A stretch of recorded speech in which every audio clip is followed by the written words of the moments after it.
Nous allons voir dans ce tutoriel comment utiliser Amazon S3 et en particulier comment l'utiliser avec un Download Center. Donc vous pouvez faire une recherche rapide de Amazon S3, ça se trouve facilement. Vous pouvez démarrer avec Amazon S3, vous connecter à la console si vous avez déjà un compte. En l'occurrence, là le compte est installé et vous pouvez aller directement dans la première chose à faire, dans stockage S3.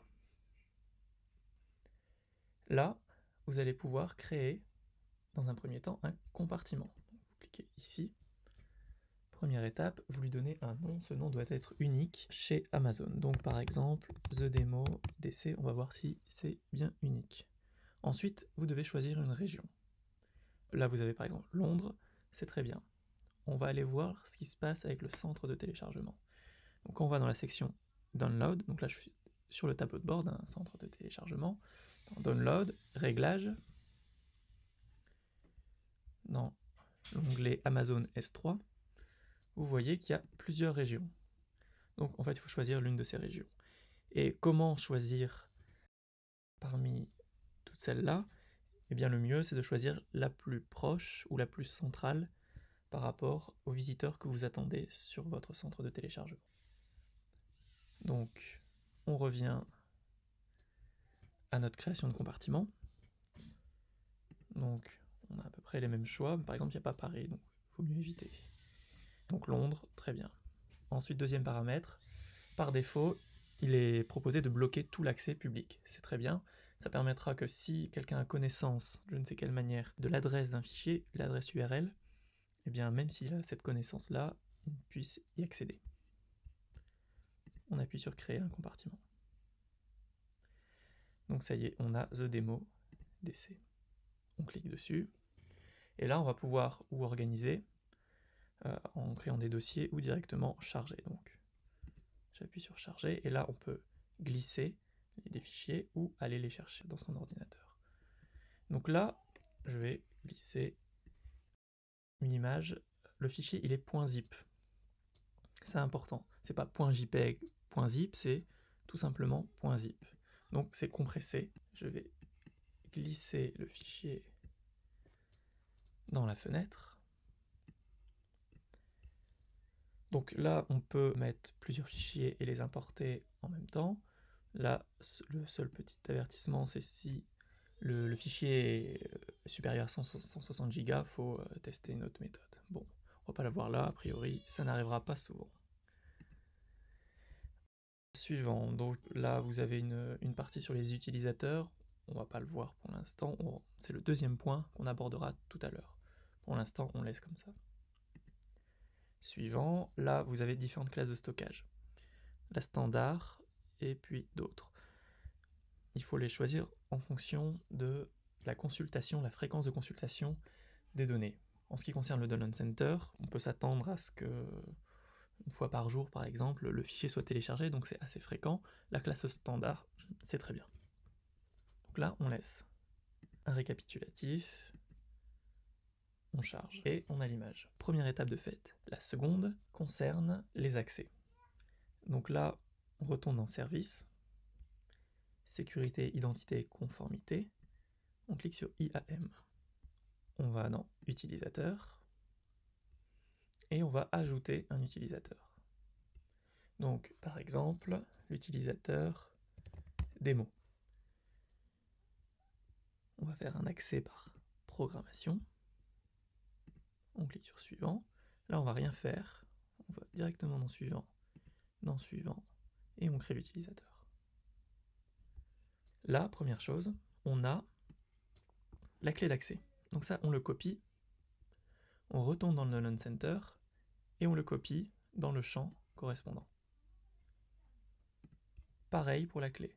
Vous pouvez l'afficher, la copier et la coller ici. Là, vous aurez mis la région qui correspond au compartiment que vous avez créé. On peut fermer maintenant et on va revenir. Donc nous, c'est l'utilisateur démo, on clique dessus et on va ajouter ici une stratégie en ligne. On va choisir un service. Là, c'est le service de stockage, S3. Définir des actions. Alors on pourrait mettre toutes les actions, mais on peut limiter davantage à, par exemple, lire. Donc on pourra lire dans le service S3. On peut préciser davantage. Avec les ressources, on pourrait mettre toutes les ressources, ou juste, par exemple, bucket, c'est le compartiment, ou juste objet, c'est les fichiers dans le bucket. Donc, on peut sélectionner ça. On appuie sur examiner une stratégie. On lui donne un nom. Et on crée la stratégie. Donc là, on a créé un utilisateur dont les accès sont rentrés dans le centre de téléchargement, qui pourra uniquement lire les objets de votre compartiment. Alors, si vous avez vu le panneau de connexion à votre console Amazon, il vous recommande non pas d'utiliser l'utilisateur qui a été créé lors de la configuration du compte, qui a un accès général à tous les services de la console, mais un utilisateur avec un droit d'accès plus limité.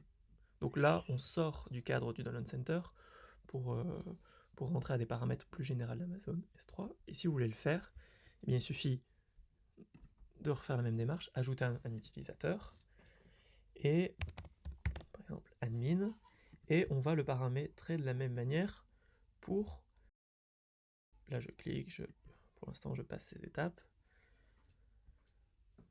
On a des accès, là on n'en a pas besoin, pour se connecter de manière quotidienne à votre console et mettre des fichiers. Donc là je reviens dans admin, et on peut ajouter une stratégie, choisir un service, S3, donc là c'est la même étape. Par contre là on voudra toutes les actions, et pour les ressources, toutes les ressources. Examiner, donner un nom à la stratégie, et on peut créer une stratégie. Là par contre, il faudra aussi aller dans informations d'identification de sécurité et mettre un mot de passe pour pouvoir vous connecter à la console. Voilà. Donc ça rajoute une couche de sécurité. Vous n'utiliserez plus vos identifiants qui permettent de gérer absolument toute la console. On revient au Download Center. Donc vous avez paramétré ici les réglages de Amazon S3. Vous enregistrez, bien sûr. Et maintenant, on va voir comment ça fonctionne. Donc, on va dans tous les téléchargements. Donc là, je vais prendre un exemplaire de la démo. Donc, vous allez, si vous n'avez pas encore de fichier, vous appuyez sur « Ajouter un fichier ». Sinon, dans tous les cas, il faut aller dans la fenêtre URL de fichier et il va falloir copier, tout simplement, l'URL de votre fichier. Donc, on revient dans la console Amazon, service, stockage, S3. On reva dans The Demo DC. On a mis notre fichier, on clique dessus et là, on a une adresse. On la copie. On retourne dans le Download Center et on copie l'adresse. Donc, The Demo DC, c'est le compartiment, S3, la zone qu'on a choisie, et image.zip, notre fichier. On met à jour. Comme vous l'avez vu dans le tutoriel, l'autre tutoriel concernant les téléchargements, ici vous avez un identifiant. Cet identifiant, 110 en l'occurrence, sert ensuite, lorsqu'on va dans la section Work, de l'associer à un article. Vous pouvez mettre le descriptif. Ici, vous mettez cet identifiant, différentes informations, le type de fichier et la taille. C'est important pour le visiteur qui s'apprête à télécharger de savoir à l'avance combien va faire le fichier. Si c'est 1 giga, on préfère le savoir évidemment. Vous pouvez mettre des images pour décrire. Vous avez la catégorie par projet et par technique. C'est important pour la base de données qui va ensuite récupérer ces informations pour trier et organiser donc cette base. Là, vous pouvez choisir d'afficher ou pas le lien fabrication qui renverra les visiteurs vers une aide à la production, matérialisation du fichier téléchargé si ceci est pertinent. Et bien sûr, là, il ne faut pas oublier l'image mise en avant, c'est l'image qui apparaîtra dans les entrées de la base de données. Quand vous avez fait tout ça, vous pouvez mettre à jour. Là, on va aller se rendre sur la page Untitled One, donc de l'article en question. Et ici, sur téléchargement sans titre, en fait, donc c'est un lien qui est directement relié à votre objet dans Amazon. Et là, donc vous avez peut-être vu s'afficher, eh bien j'ai téléchargé l'image. Donc c'est tout simple, c'est assez transparent. Il n'y a pas de redirection vers Amazon parce que c'était un fichier en .zip.